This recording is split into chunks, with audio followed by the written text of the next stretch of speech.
días, queridos hermanos y hermanas de nuestra amada iglesia Aposento Alto Torre de Refugio. El Señor los bendiga. Escucho un poco. Sí.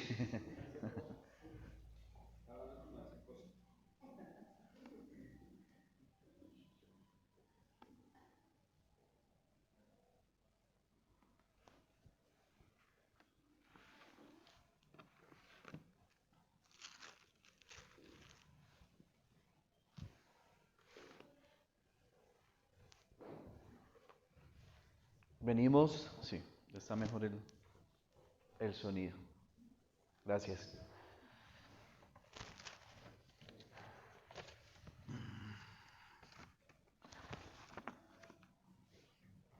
Eh, Estuve ausente de la iglesia una semana de receso escolar y aproveché para estar en mi casa.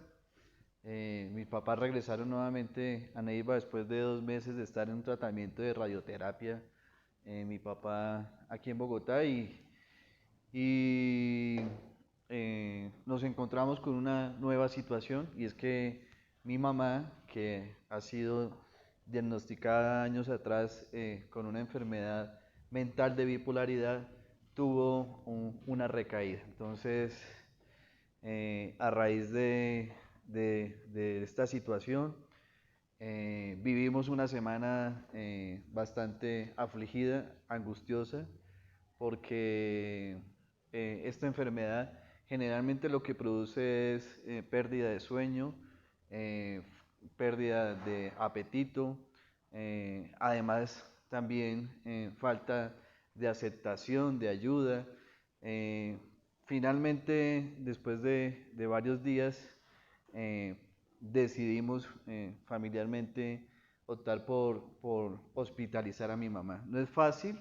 El país, ¿cierto? Y en general el mundo no está preparado para este tipo de enfermedades de tipo mentales.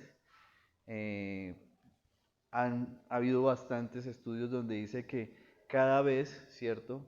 El hombre está desarrollando más este tipo de enfermedades de tipo mental. Hay aflicción, ¿cierto? No es fácil internar, hospitalizar a una persona, y más en este tipo de enfermedades, pero nuestra fe, ¿cierto?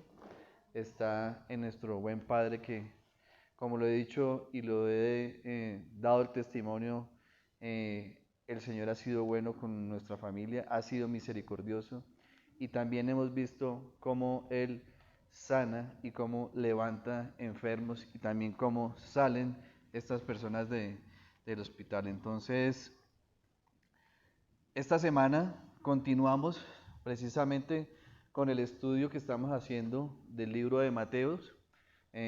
Hace 15 días, 20 días, estuvimos conociendo acerca de la palabra del Señor frente a la sanación de un leproso, y veíamos cómo este leproso venía al Señor, ¿cierto? Pidiéndole que si el Señor quería, podía limpiarlo. Y hoy vamos a continuar también precisamente con Mateo 8, en el capítulo 8, a partir del versículo 5. Dice el título en la Biblia, dice: Jesús sana al siervo de un centurión. Entonces, dentro del contexto o el marco que estamos viendo de Mateo, en este capítulo 8, vamos a ver algunos de los milagros que hizo Jesús y que prueban, ¿cierto?, que realmente es el Mesías, esa persona divina y humana que fue declarado Hijo de Dios con todo poder. Entonces, en cada uno de estos milagros hay una prueba expresa, ¿cierto?, de la omnipotencia divina, que hace, ¿cierto?, imposible por los medios humanos una acción parecida o semejante. O sea, solamente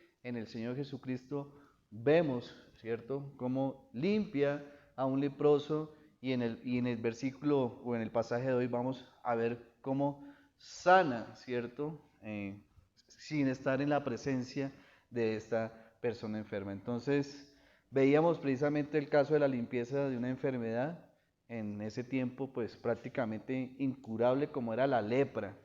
Y la curación del leproso pues produce y conduce inevitablemente a la conclusión de que el Señor Jesucristo es el Mesías, ese Mesías, ¿cierto?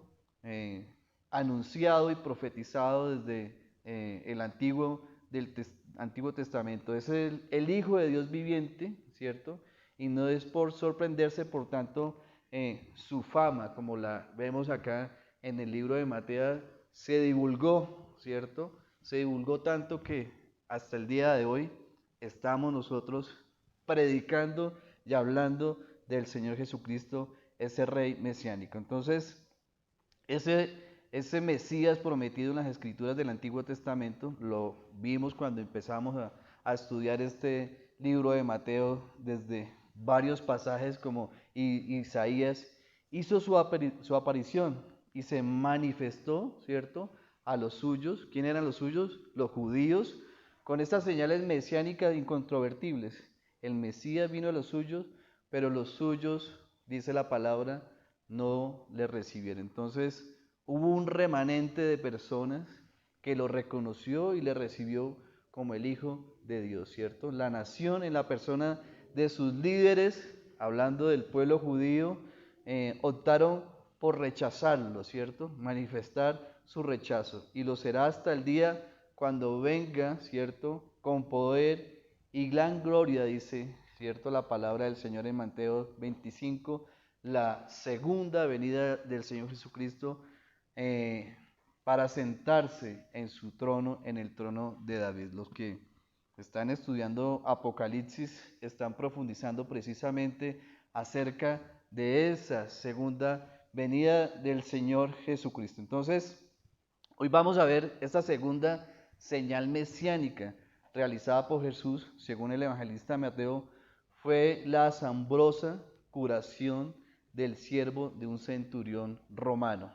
En el relato de Mateo no es únicamente el pasaje o este texto bíblico que habla acerca de esta curación, sino que también en Lucas 7 vemos también cómo en este evangelio habla Lucas acerca de este milagro. Entonces el milagro de la curación del siervo del centurión agrega acá una capacidad operativa de la omnipotencia del Señor Jesús, actuando a la distancia, sin estar en la presencia, ¿cierto?, de esta persona enferma. El primer milagro vimos cómo este leproso vino directamente al Señor Jesucristo, ¿cierto? Y el Señor Jesucristo le sanó. En este caso vamos a ver cómo una persona, como es un centurión romano, viene, ¿cierto?, al Señor Jesucristo. Entonces, los invito para que leamos el pasaje.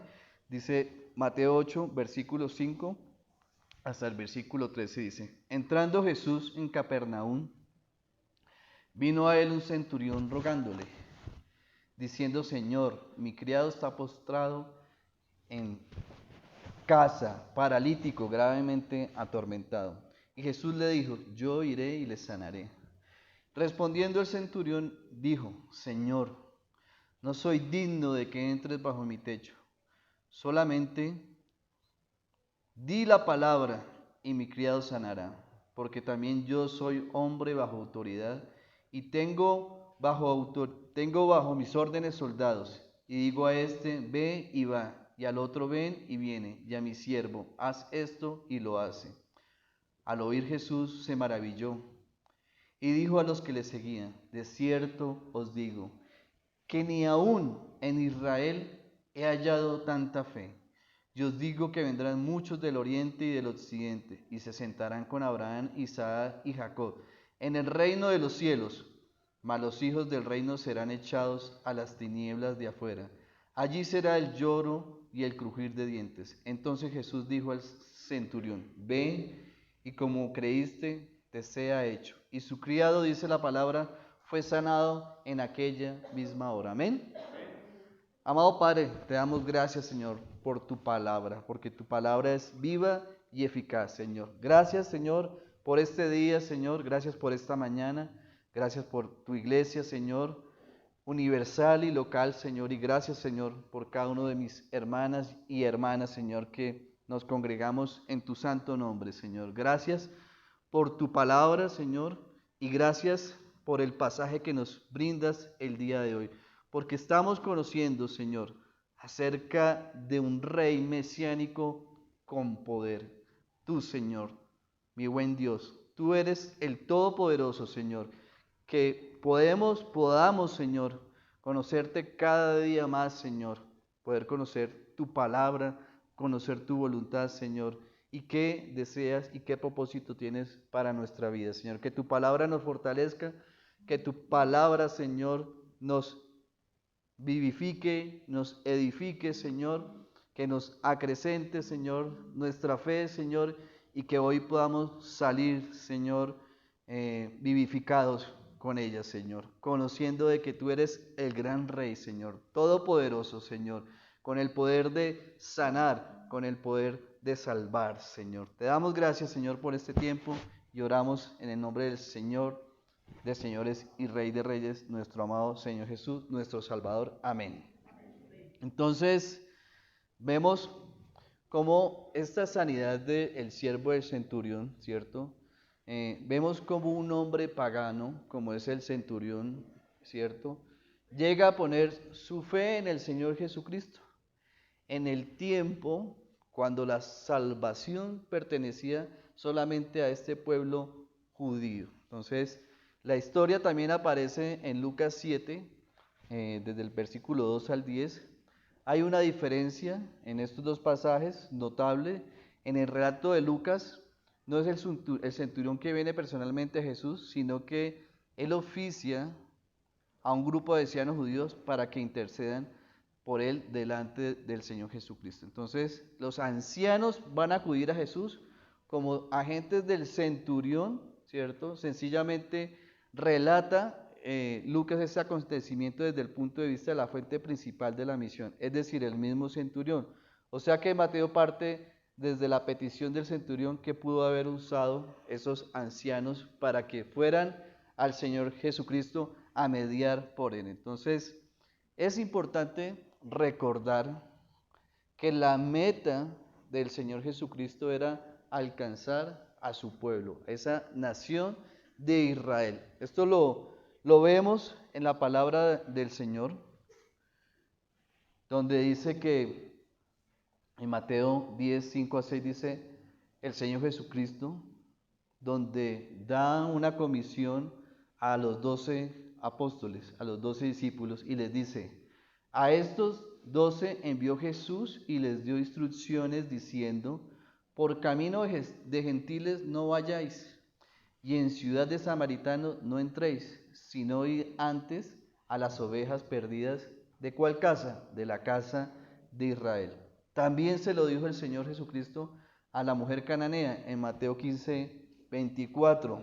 Le dice el Señor a la cananea, dice: no soy enviado sino a las ovejas perdidas de la casa de Israel. Entonces, estamos viendo un propósito inicial, ¿cierto?, de traer este ministerio del Mesías para alcanzar a la nación de Israel.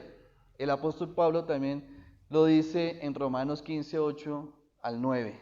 Dice el apóstol Pablo, dice: pues os digo que Cristo Jesús vino a ser siervo de la circuncisión para mostrar la verdad de Dios, para confirmar las promesas hechas a los padres, y para que los gentiles glorifiquen a Dios por su misericordia. Como está escrito, por tanto, yo te confesaré entre los gentiles y cantaré tu nombre. Entonces, estamos viendo que esa misión, por supuesto, no resultaría una respuesta favorable por parte de esa nación judía, por parte de este pueblo de Israel, como estaba profetizado. Y fue necesario que el testimonio del Mesías fuese dado a los gentiles. Esto lo vemos en ese gran pasaje que todos tenemos presentes de la gran comisión, ¿cierto? En Mateo 28, 18 al 20, cuando dice: por tanto, id y haced discípulos a todas las naciones, bautizándoles en nombre del Padre y del Hijo y del Espíritu Santo. Entonces, propósito inicial, llevarle la salvación a su pueblo. Ese pueblo, ¿cierto?, rechazó ese mensaje de salvación de ese rey mesiánico, ¿cierto?, que se hizo carne y habitó en medio de ese pueblo. A raíz de ese rechazo, el Señor Jesucristo estamos viendo cómo en esa gran comisión está dándole la orden a sus discípulos de ir, ¿cierto?, a dar ese testimonio, ir a ser discípulos a todas las naciones. Entonces, esa edad presente tiene que ver precisamente con la ruptura o el desgajar de las ramas naturales, es decir, la edad caída de la transgresión de Israel y de la plenitud de los gentiles. Esto lo vamos a ver en Romanos 11:24. Es un breve paréntesis donde vamos a ver acerca de la salvación de los gentiles. Dice, la salvación de los gentiles, digo pues, han tropezado los de Israel para que cayesen. Dice, de ninguna manera, pero por su transgresión vino salvación a los gentiles para provocarles a celos. Y si su transgresión es la riqueza del mundo y su defección la riqueza de los gentiles, cuánto más su plena restauración. Porque a vosotros hablo, gentiles, por cuanto yo soy apóstol a los gentiles. Está hablando Pablo. Honro mi ministerio, por si de alguna manera pueda provocar a celos a los de mi sangre y hacer salvos a alguno de ellos. Porque si su exclusión es la reconciliación del mundo, ¿qué será su admisión si no vida entre los muertos? Si fueron desagajados y tú siendo olivo silvestre, has sido injertado en lugar de ellos y has sido hecho participante de la raíz y de la rica savia del olivo. Entonces, por medio de ese tropiezo del pueblo de Israel, del pueblo judío, la salvación que Dios ofrece en su gracia fue extendida ¿a quiénes? A los gentiles, ¿cierto? A los gentiles, o sea, a nosotros fue extendida. Entonces, esa pérdida temporal generó esa ganancia permanente precisamente para ese pueblo gentil. Y entonces, en otra ocasión, Jesús hizo esta advertencia a Israel incrédulo por medio de una parábola de Mateo 21:43, que dice, por tanto os digo que el reino de Dios será quitado de vosotros, hablando acerca de su pueblo, y será dado gente que produzca los frutos del amén. Estos somos nosotros, ese pueblo, ¿cierto?, que fuimos llamados en misericordia, ¿cierto?, y que fuimos reconciliados, y nuestro hermano Carlos nos recordaba con la cena precisamente ese nuevo pacto por medio de la sangre preciosa del Señor Jesucristo, siendo perdonados y reconciliados con el Dios Padre. Entonces, muchos gentiles entrarán al reino del Mesías precisamente por la fe en el Mesías. Mientras que muchos hombres de la simiente de Abraham, ¿cierto?, de Isaac, de Jacob, quedarán afuera a causa de ¿qué? De su incredulidad, de su orgullo, ¿cierto? Y de su dureza de corazón, dice la palabra. Entonces, no basta ser solamente simiente de la casa de Abraham para ser salvo, ¿cierto? También lo mencionaba nuestro hermano Carlos, que nos hablaba de que es un requisito para poder entrar al reino, es el nuevo nacimiento. ¿Por medio de qué? De nuestra fe en ese Hijo de Dios, en el Señor Jesucristo. Entonces, vemos en la palabra y en el versículo en el pasaje que estábamos hablando, dice, Jesús sana al siervo de un centurión. Y entrando Jesús en Capernaum, vino a él un centurión rogándole y diciéndole, Señor, mi criado está postrado en casa, paralítico y gravemente atormentado. Esas son muchas de las consecuencias, ¿cierto?, precisamente de la enfermedad, la aflicción, el tormento, ¿cierto?, que viven las personas que viven, ¿cierto?, la enfermedad de un allegado, de un amigo, ¿cierto?, de un familiar. Dios tiene misericordia precisamente del que quiere Él tener misericordia. Y la frase entrando Jesús en Capernaum, pues nos va a dar Mateo un contexto geográfico e histórico del acontecimiento. Entonces, Capernaum era precisamente una ciudad marítima donde el Señor Jesús fijó su residencia después de haber dejado Nazaret. Eso lo vimos cuando hablamos en Mateo 4:13, y posteriormente el Señor recrimina precisamente de haber hecho de que pasar de haber realizado tantos milagros allí, Capernaum seguía precisamente con esa incredulidad y era una ciudad dura, dura. Entonces, después de que hubo terminado todas sus palabras, al pueblo que lo vio entró precisamente el Señor Jesucristo de Capernaum. ¿Dónde estaba después de ese sermón del monte? ¿Cierto? Vemos al Señor Jesucristo descendiendo. Entonces, Lucas habla en su nota cronológica del Evangelio de Lucas de que este incidente se realizó precisamente después de haber terminado el Señor Jesucristo este sermón del monte. El pueblo que lo oía era pues para él de una gran importancia y el tema precisamente del Señor fue el verdadero discipulado, ¿cierto? Conocíamos desde el capítulo 5, habla acerca de las bienaventuranzas, de la sal de la tierra, de la luz del mundo, conociendo acerca de precisamente el amor hacia los enemigos, acerca de la limosna, acerca de la oración, acerca de tener tesoros en el cielo, el afán, la ansiedad. Bueno, en ese sermón del monte hablábamos que es precisamente el Señor Jesucristo hablándonos de esos principios, de esos discípulos de que debían precisamente hacer y reflejar en su vida, andando precisamente en una vida de un cristiano. Entonces dice precisamente que después de haber dado ese sermón, pues tras predicar en ese sermón del monte, entró el Señor Jesucristo en Capernaum y en esta ciudad se iba a desarrollar precisamente esta historia, esta ciudad adoptiva de Jesús. Sede precisamente de su ministerio en Galilea. Recordemos que Capernaum estaba a la orilla del mar de Galilea, poca distancia precisamente de esta colina donde se había realizado el sermón monte, y Capernaum significaba ciudad de Nahum. No se sabe si hace referencia precisamente al profeta Nahum del Antiguo Testamento, pero Capernaum era una ciudad principal de la costa del mar de Galilea y era una ciudad con bastante población importante. ¿Para qué? Para tener precisamente a un centurión al servicio precisamente del rey Herodes. Entonces, en Lucas 10:15 habla el Señor Jesús reprendiendo a sus habitantes de Capernaum por su exaltada opinión de la importancia de la ciudad, y dice en Lucas 10:15, dice: y tú, Capernaum, que hasta los cielos eres levantada, hasta el Hades será abatida, dice la palabra del Señor. Y entonces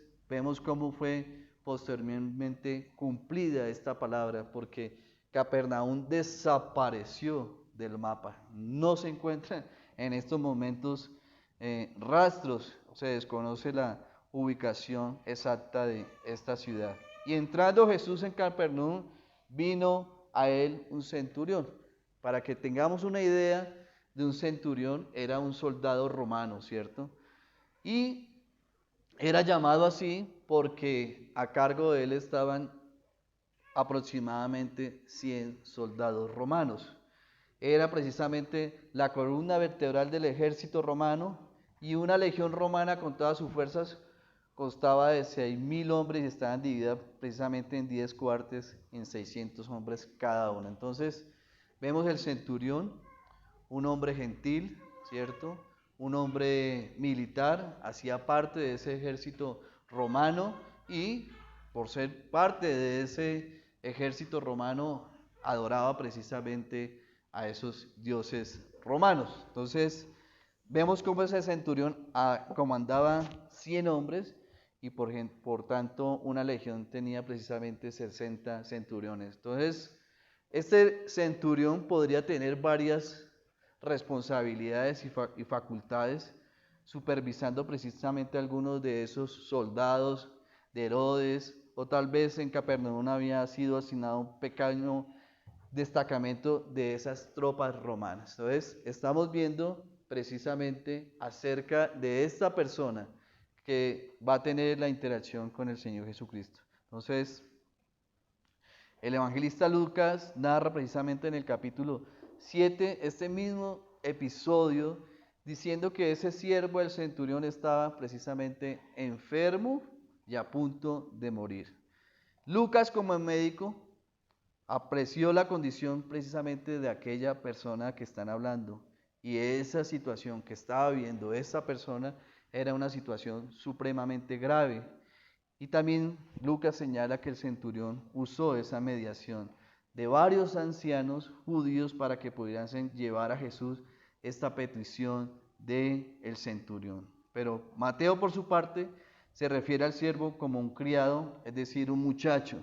Y evidentemente era un muchacho que era muy favorecido frente a ese centurión, que precisamente al escuchar, a oír que el Señor Jesucristo estaba cerca, apeló a esos ancianos judíos para que pudieran persuadir al Señor Jesucristo para realizar uno de esos grandes milagros de sanidad en la vida de este joven criado. Entonces, esta enfermedad que afligía a este muchacho es descrita en Mateo de la manera siguiente. Dice, mi criado, dice la palabra, mi criado está postrado en casa, paralítico y gravemente atormentado. Entonces, vemos cómo llama la atención precisamente este relato en la actitud del centurión.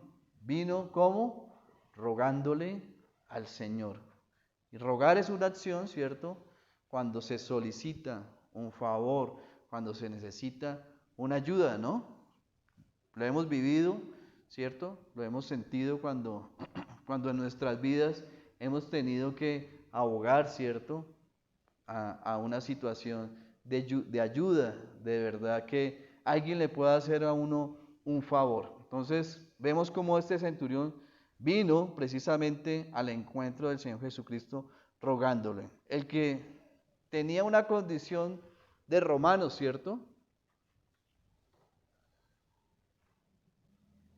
Y cuando hablamos de romano, estamos hablando de un imperio que estaba gobernando gran parte del mundo, ¿cierto?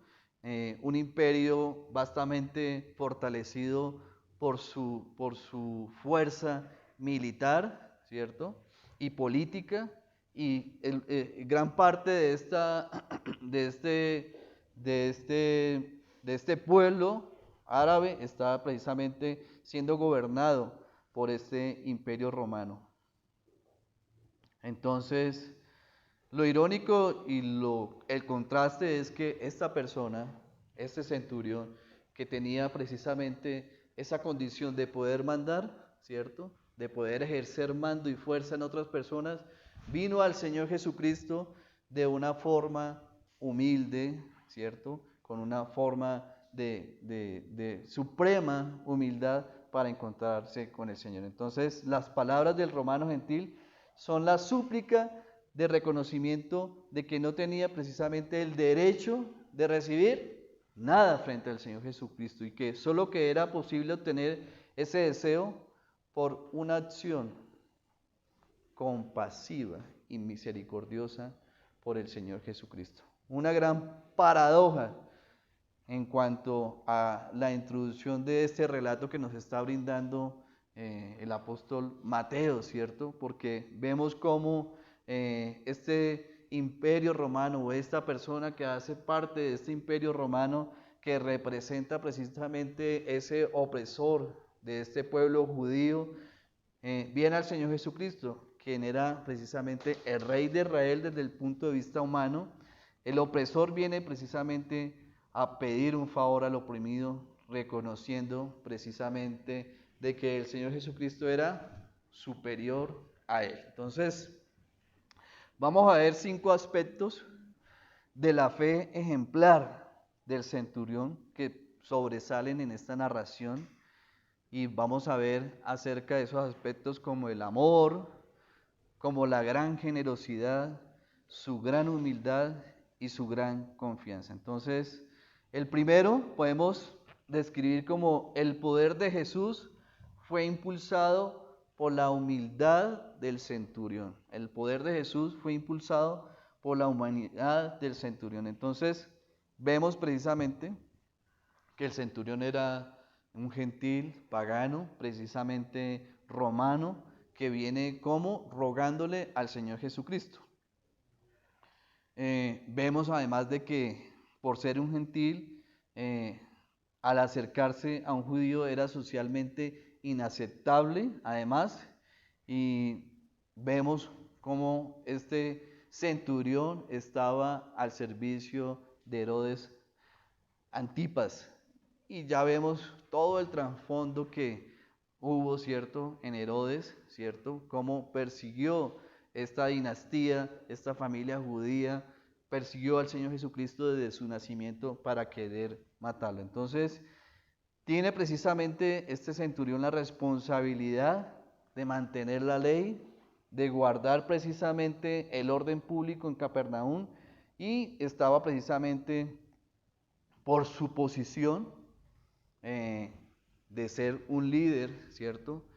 Tiene precisamente una característica y un rango en estos tipos de hombres. ¿Cuál es esa característica? El orgullo, ¿cierto? Vemos cómo cuando personas tienen algún tipo de rango, de posición, ¿cierto? Cómo se vuelven personas orgullosas, ¿no? Nos vemos generalmente, no sé si han vivido la experiencia con alguien que tenga una camioneta de una escolta, ¿no? Quiere pasar por encima de todo el mundo, quiere llevarse por delante a todo el mundo, no quiere cumplir reglas, quiere hacer lo que él quiere hacer bajo sus condiciones. Entonces, en Romanos 1:30 habla acerca precisamente de estas condiciones de hombres, ¿cierto? Y esta palabra del Señor los describe como soberbios y altivos. Pero este oficial romano era precisamente lo contrario a lo que generalmente vemos en este tipo de personas. Son personas orgullosas, y este centurión vamos a ver su humildad, que es la única forma de poder acercarse al Señor Jesucristo. Vamos a ver 3 pasajes que nos van a hablar acerca de cómo es la humildad. Primer pasaje, Salmo 138:6. 138:6, si alguien me gusta que me ayude a leer. Otro que nos lea Santiago 4:6 y otro hermano que lea Primera de Pedro 5:5.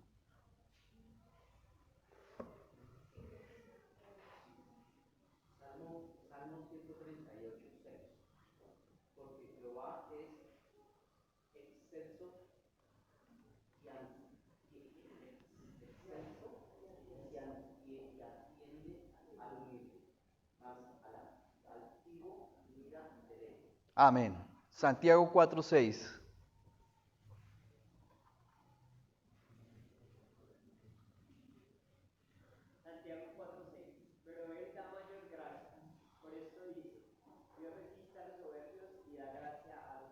Amén, mi hermano, gracias. Y Primera de Pedro 5:5.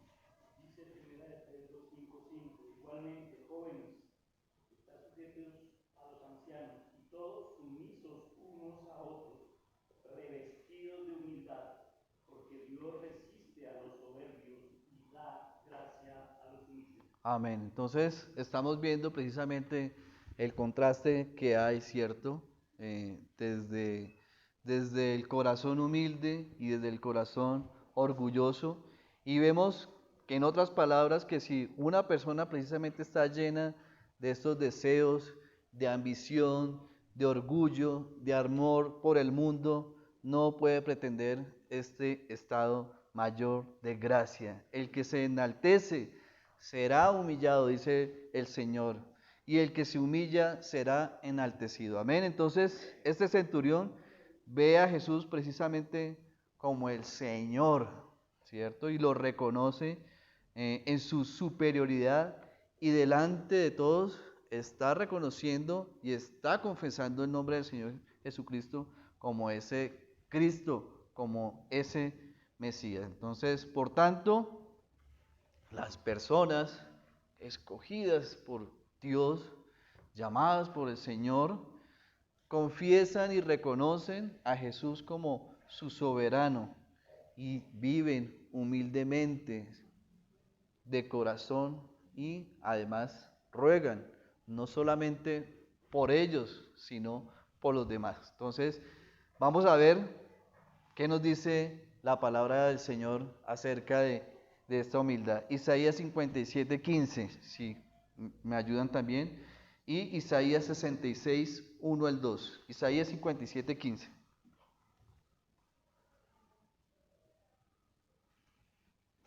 Isaías 57:15 dice, porque así dijo el alto y sublime, el que habita la eternidad, mi nombre es el santo, yo habito en la altura y en la santidad, con el quebrantado y humilde de espíritu, para hacer vivir el espíritu de los humildes, y para vivificar el corazón de los quebrantados. Amén, mi hermano. Isaías 66:1 al 2. Dice la palabra del Señor, dice, Jehová dijo así, el cielo es mi trono y la tierra estrado de mis pies.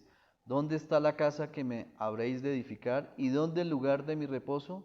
Dice, mi mano hizo todas estas cosas. Y así todas estas cosas fueron, dice Jehová. Pero miraré a aquel que es pobre y humilde de espíritu y que tiembla a mi palabra. Amén. Entonces, ese Dios que dice la palabra, que habita en las alturas, ese Dios que es santo, ¿cierto? Que es el Altísimo, dice la palabra, que baja precisamente a la tierra a morar, ¿con quiénes? Con esos seres humanos, con las personas que se considera precisamente indignas de Él. Las personas que reconocen precisamente de que necesitan ayuda, que necesitan perdón, que necesitan una reconciliación para poder ser vivificados precisamente por ese Dios que habita en las alturas. Entonces, el Señor está declarando aquí su naturaleza como el único absolutamente santo, ¿cierto? El único absolutamente santo. Y vemos cómo a continuación nos habla acerca de esa gran misericordia revelada en las virtudes que son necesarias para poder tener una comunión con Él y habitar con Él. Estamos hablando de un espíritu contrito y humillado. Amén. Alicita, dice este salmo, se lo he escuchado bastante en las oraciones de mi hermana Alicia. Ese Salmo 51, ¿cierto? Versículo 17. ¿Quién me ayuda con este salmo?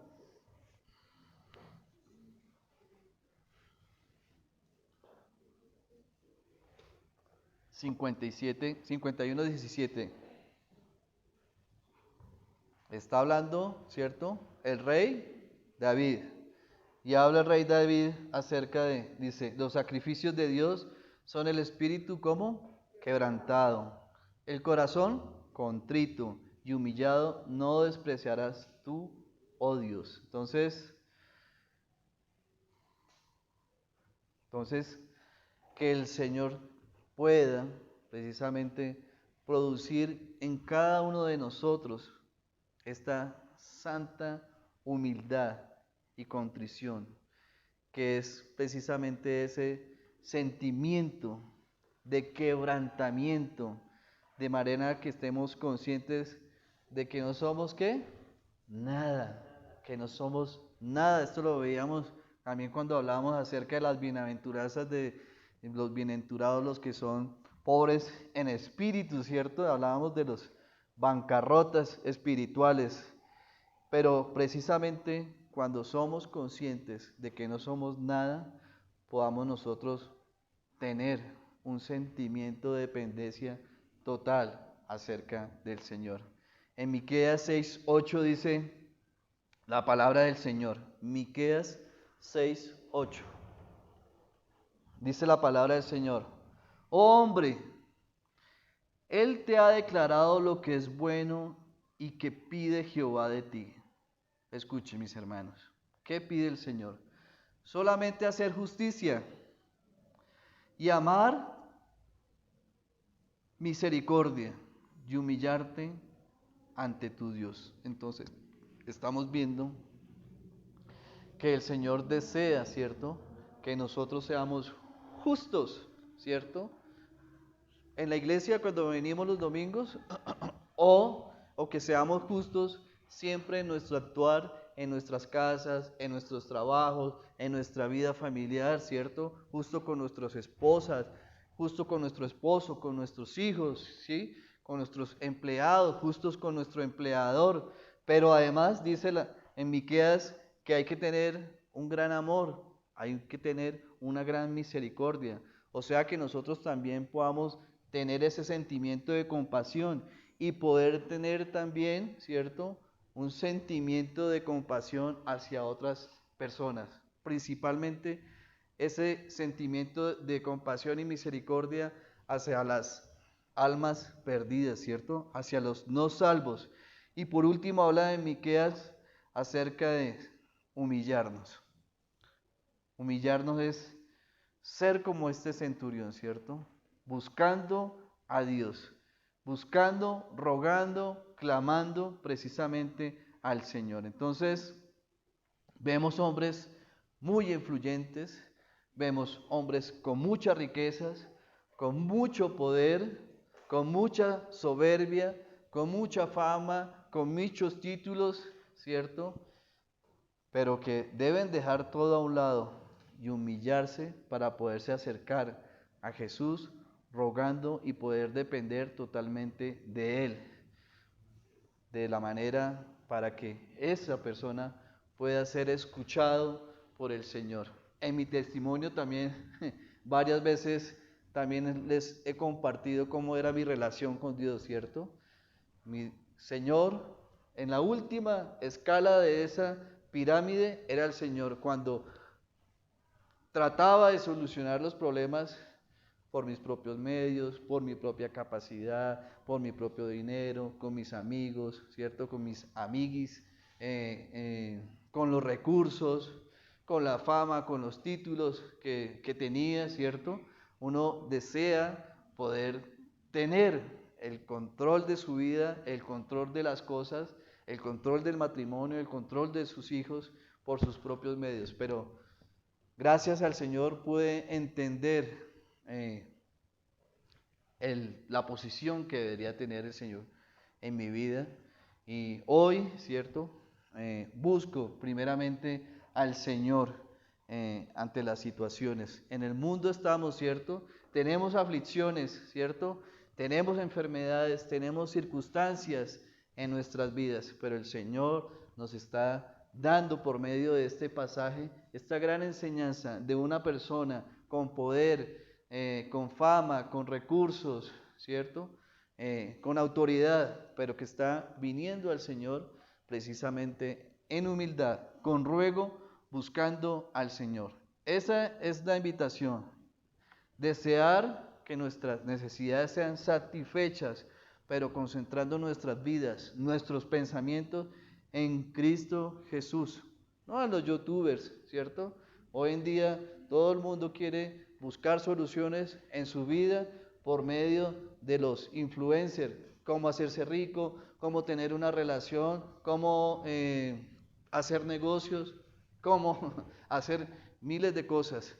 Y el mundo está buscando precisamente esos tipos de necesidades en este tipo de personas, que no son las personas adecuadas para poder recomendarle a usted cómo hacer su vida, ¿cierto? Entonces, esa es la invitación. En 1 Samuel 16:7 dice, Jehová respondió a Samuel, dice, no mires a su parecer ni a lo grande de su estatura, porque yo lo desecho, dice, porque Jehová no mira lo que mira el hombre, pues el hombre mira lo que está delante de sus ojos, pero Jehová mira ¿qué? El corazón, dice la palabra del Señor, el corazón. Entonces, a Jesús no se le descresta, ¿cierto? No está descrestado por la armadura de este romano, ni por su posición, ni por su rango, ni su autoridad, ni los 100 soldados que estaban bajo su mando, ¿cierto? Jesús está viendo precisamente la humildad de corazón de esta persona que viene a él en ruego. Entonces, la humildad impulsa el poder de Dios. La humildad, mis hermanos, impulsa el poder de Dios. ¿El poder de quién? El poder del Rey de Reyes, el Rey de Gloria, el Rey de nuestras vidas, el Señor Jesucristo.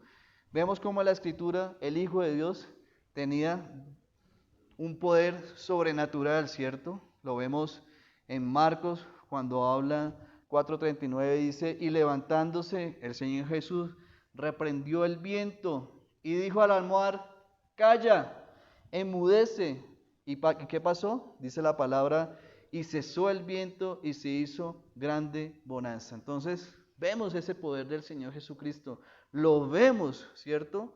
Lo palpamos cuando eh, cuando obra sobre personas endemoniadas, cuando obra sobre la muerte, ¿cierto? Cuando resucita personas. Ese fue el poder que fue declarado en el Señor en Romanos 1:4, que dice que fue declarado Hijo de Dios, ¿con qué? Con poder, según el Espíritu de santidad, por la resurrección de entre los muertos. Amén, hermanos. Entonces, estamos viendo que tenemos un Señor todopoderoso, todopoderoso para sanar, para salvar y para hacer muchas maravillas en nuestra vida. Segundo aspecto, el poder de Jesús fue motivado por el gran amor del centurión. Entonces dice en el versículo 6 del pasaje que estamos leyendo, dice, y diciendo, Señor, mi criado está postrado en casa, paralítico, gravemente atormentado. Vemos ahí en este pasaje, estamos viendo que ese gran hermano, ese gran amor, ¿cierto?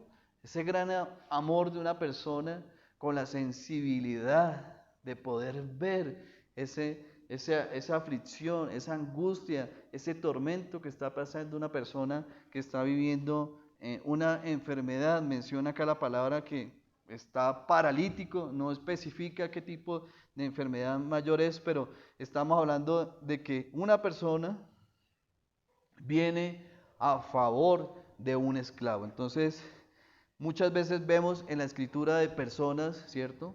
Intermediando, mediando por hijos, por padres, por familiares, por amigos. Pero en la escritura, este es el único ejemplo que estamos viendo de cómo una persona viene a mediar por su esclavo, el siervo de un centurión, a quien estaba precisamente enfermo, a punto de morir, pero que este centurión sentía o tenía mucho amor hacia él. Cuando el centurión oyó hablar precisamente de Jesús, le envió a los ancianos de los judíos rogándole que viniesen y sanase a sus siervos. Y ellos precisamente vinieron y le rogaron con solicitud diciéndole, es digno que se le conceda esto porque ama a esta nación, a nuestra nación están hablando. Entonces vemos como ese amor de ese centurión se puede ver precisamente primero hacia su criado, ¿ya?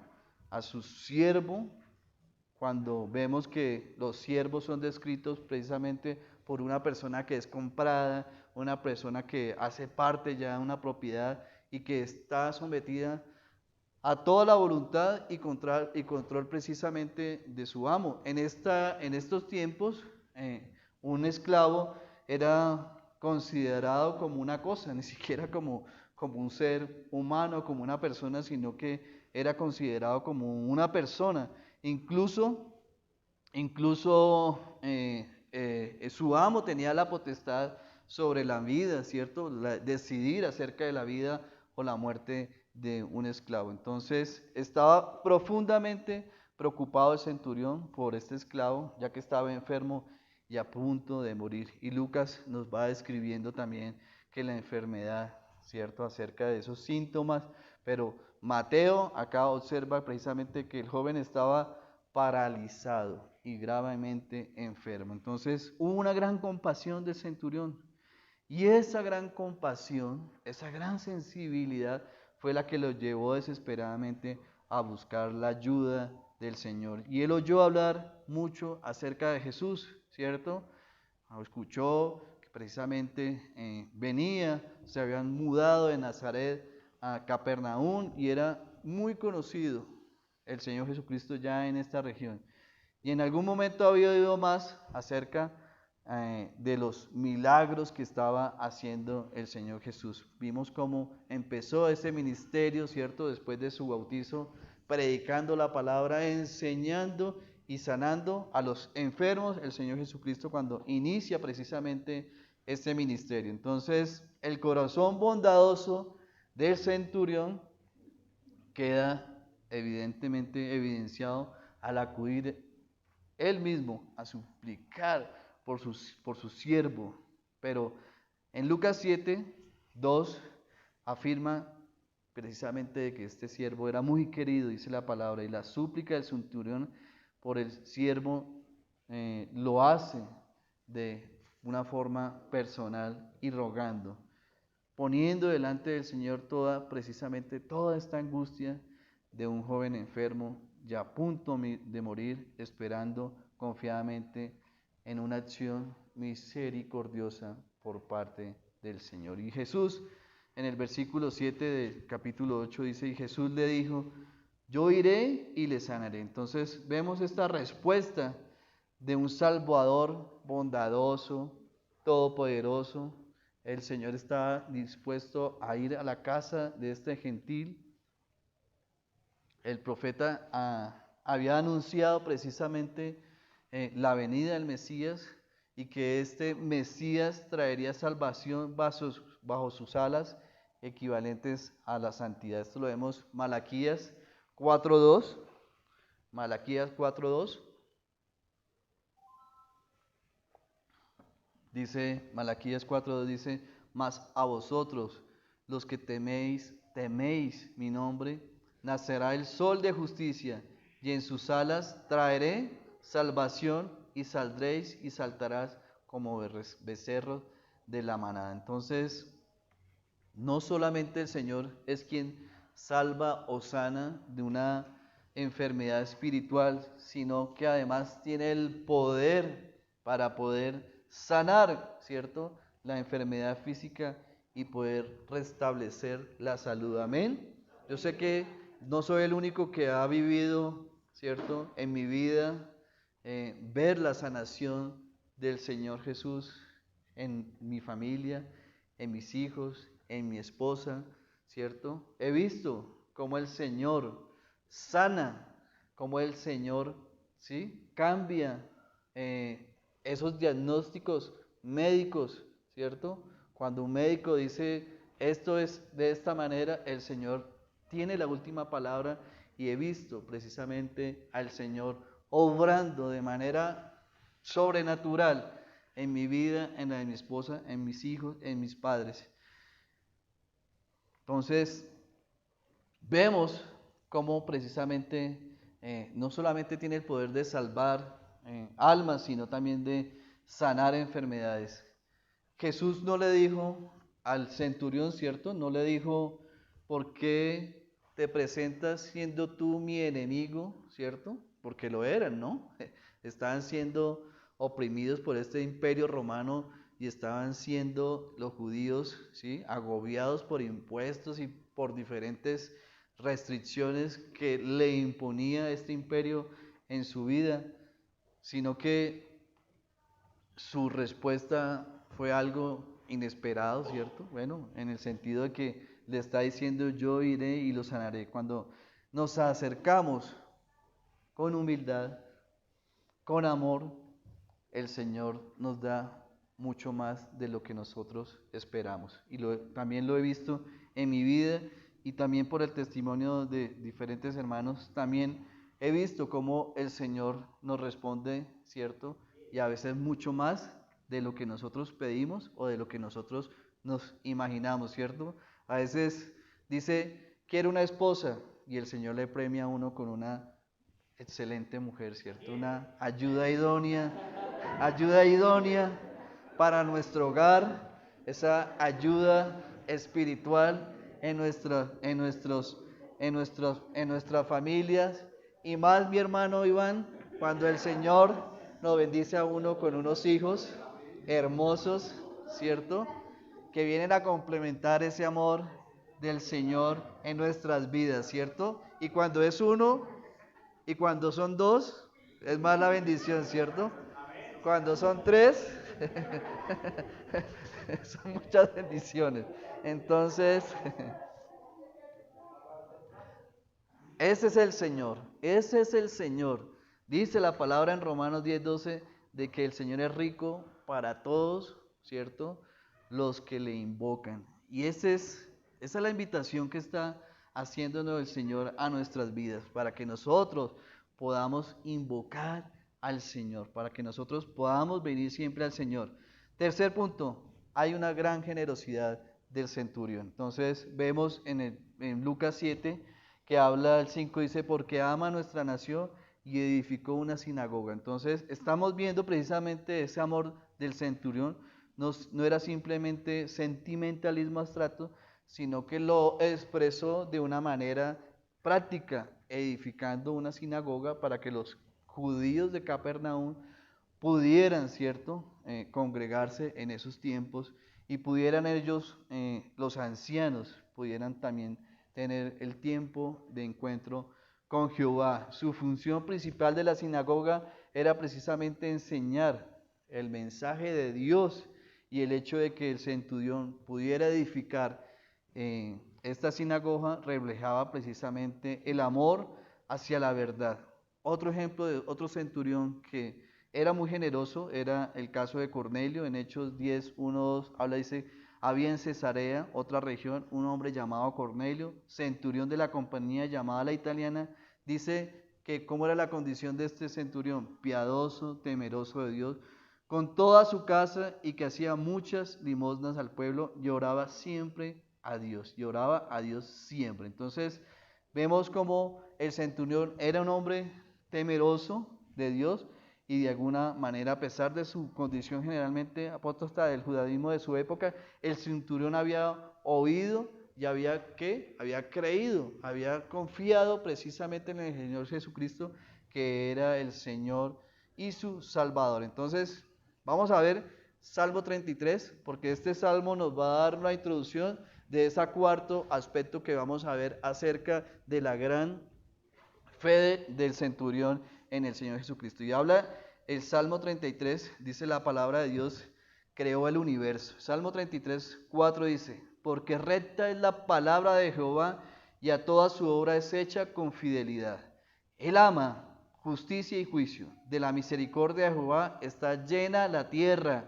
Dice, por la palabra de Jehová fueron hechos los cielos, y todo el ejército de ellos por el aliento de su boca. Amén. Entonces, según este pasaje, estamos viendo que ¿quién creó el cielo y todas sus estrellas? Estamos viendo que el Señor, ¿cierto?, es el creador.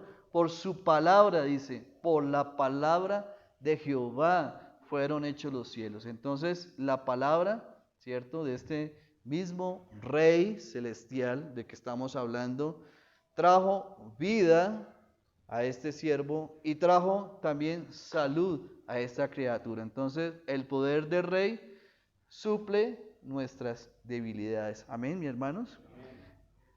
Cuarto aspecto, la gran humildad del centurión. Entonces, respondió el centurión, versículo 8, y dijo, Señor, no soy digno de que entres bajo mi techo, solamente di la palabra y mi criado sanará. Entonces, el centurión, al oír la respuesta del Señor Jesús, se siente pues abrumado e indigno, ya que ¿quién es él para que el Todopoderoso, cierto, le dé tanto? Dice, Señor, no soy digno. Y vemos a este hombre confesándose indignamente ante Jesús. Literalmente estaba manifestando de que no era apto para que recibiera al Señor. Pero el centurión tenía un concepto correcto de quién era el Señor Jesús. Para él era precisamente el Señor, por tanto él se consideraba indigno de que entrase en su casa. Pero junto con su correcta comprensión de sí mismo, se aprecia una profunda manifestación de fe. Una de las características precisamente verdaderas del verdadero discípulo del Señor Jesucristo es el reconocimiento, hablábamos de esa reina espiritual, ¿cierto?, los pobres de espíritu, porque de ellos es el reino de Dios, pero además acompañados de la humildad de este centurión que mostró, era precisamente distinta a la que sentían los ancianos del pueblo judío. Centurión, humildad, ancianos del pueblo judío mostrando su orgullo en su vida. Entonces, esa desesperación de este hombre lo había motivado a hacer esta solicitud tan emotiva de que el Señor fuera y sanara a su siervo. Pero cada vez que había convencido más de su total pecaminosidad y se sintió de una manera de no ser digno de que el Señor Jesucristo entrara a su casa. Entonces vemos el contraste entre los ancianos judíos, ¿cierto? El contraste con este centurión romano que mostraba su humildad, que aceptaba su pecado en su vida, y su actitud nos recuerda a alguien, a un apóstol que exclamó: apártate de mí, Señor, porque soy hombre pecador, ¿cierto? Esto lo expresó el apóstol Pedro, y de igual forma también nos acordamos de ese publicano que decía: no quería ni alzar los ojos al cielo, sino que se golpeaba el pecho diciendo: Dios, sé propicio a mí, pecador. Entonces vemos precisamente ese aspecto de humildad en el centurión. Quinta y última aspecto, dice: el poder de Dios es impulsado por la gran confianza del centurión. Este aspecto acerca de la fe que sobresale. Entonces, dice la palabra: solamente di la palabra y mi criado sanará. Entonces el centurión dice al Señor: solo di que la palabra.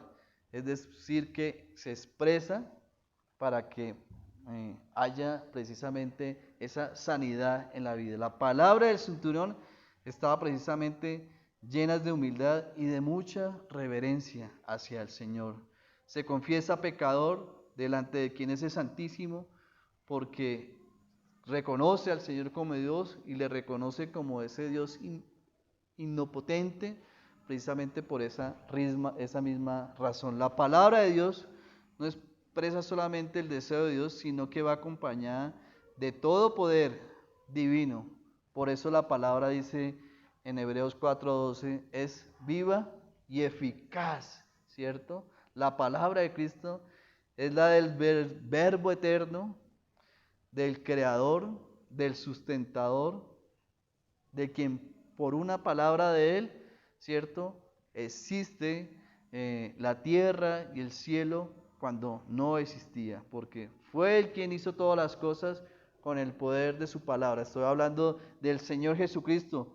Dice en Juan 1:3, dice: todas las cosas por él fueron hechas, y sin él nada de lo que había hecho fue hecho. Y en Colosenses 1:16 nos habla acerca de este poder. Dice: porque en él fueron creadas todas las cosas, las que hay en el cielo, las que hay en la tierra, visibles e invisibles, sean tronos, sean dominios, sean principios, sean potestad, todo fue creado por medio de él y para él, para él. Entonces, estamos hablando de ese poder del Señor Jesucristo por medio de su palabra, no solo para crear el cielo, la tierra y sus estrellas, sino de todo lo creado, lo invisible, lo invisible, tronos, todo fue creado por el Señor Jesucristo por medio de su palabra. Entonces, en lugar de hacer entrar a Jesús en su casa, el centurión, ¿qué propuso? Que solo, ¿cierto?, el Señor Jesús pronunciara la palabra y su siervo sería sano. Entonces, acá nos está demostrando esa total confianza, ¿cierto?, de que el Señor Jesucristo hablaba con toda autoridad, y además de ese poder divino del Señor, como lo revela el ejemplo que estamos viendo. ¿Por qué? ¿Por qué habla él de esta manera? Dice: porque también el centurión dice: soy hombre puesto bajo autoridad y tengo soldados bajo mis órdenes, y digo a este: ve y va, y el otro: ven y viene, y a mi siervo: haz esto, y lo hace. Entonces, como militar, Este centurión estaba precisamente bajo la autoridad de sus oficiales superiores y usualmente eh, acataba esas órdenes que se le daban. Entonces, él entendía que Jesús tenía esa misma autoridad sobre la vida y sobre la muerte. Y al oír esta extraordinaria expresión de la humilde fe del centurión, Jesús habla la palabra que se maravilló, del que aquí una vislumbre de una verdadera humanidad de Jesús, ya que como Dios es omnisciente y nada le sorprende, pero aquí, ¿cierto? Bajo su condición de humano, del Señor, de persona, está siendo asombrado precisamente por la fe de este centurión. Entonces,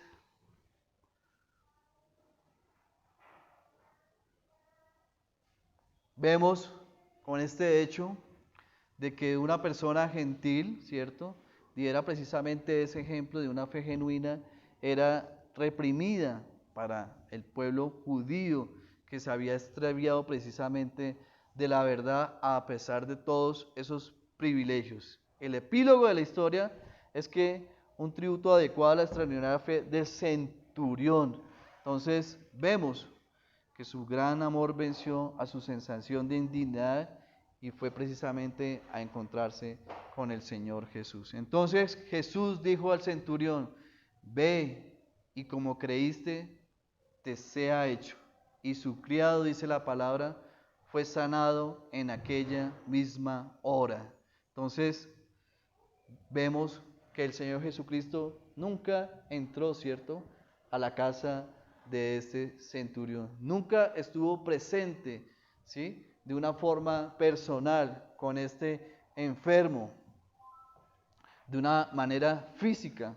Pero la fe solo en Cristo es la mayor cualidad de la vida humana. Solo, ¿cierto?, como está escrito en la palabra del Señor. La omnipotencia de Jesús queda en manifiesto y como dice la palabra, el Señor Jesucristo habló y fue hecho una evidencia más que el Emanuel estaba en medio de los hombres. Una evidencia más de ese rey mesiánico de que nos está hablando el apóstol Mateo al pueblo, ¿cierto? Ese rey prometido, ese rey que en el capítulo 8 vamos a empezar a ver ese gran poder, demostrando su poderío por medio de la sanación de una enfermedad, de una contaminación. Y en este pasaje de hoy vemos ese poder mesiánico del Señor, esa omnipotencia,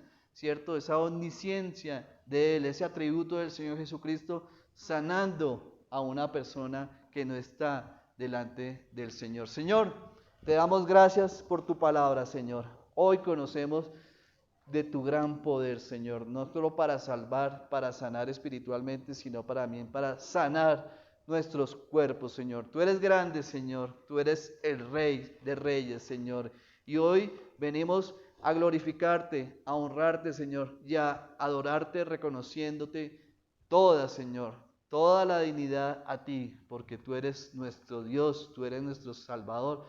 Tú eres, Señor, el Rey de nuestras vidas, Señor. Que podamos ser, Señor, sensibles, humildes, Señor, quebrantados, humildes de corazón, para venir siempre a ti, Señor. Porque tú estás siempre, Señor, dispuesto a escuchar, Señor, a los quebrantados del corazón. Y sabemos, Señor, que habitas en los cielos, Señor, pero también escuchamos en tu palabra de que tú habitas, Señor, con los humildes y quebrantados y que tú nos vivificas, nos fortaleces, Señor. Queremos salir fortalecidos el día de hoy con tu palabra, con tu mensaje, Señor, y que podamos nosotros tener esa fe del centurión, Señor. Rogamos por las personas enfermas, Señor, para que si es tu voluntad, Señor, por tu misericordia, por tu bondad, sean sanadas, Señor. Señor, di, Señor, la palabra, Señor. Di la palabra, Señor, para que puedan ser sanos, Señor, para que ellos sanen, Señor. Rogamos por eso, Señor, por cada una de las personas que están viviendo en estos momentos situaciones de enfermedad, Señor, para que tú tengas misericordia con ellos, Señor, para que tú seas ese buen Dios que socorre, que ampara, que ayuda, Señor, y que sana, Señor. Alabado sea tu nombre, bendito sea tu nombre, hoy y para siempre. En nombre del Señor Jesucristo. Amén. Gracias, mis hermanos.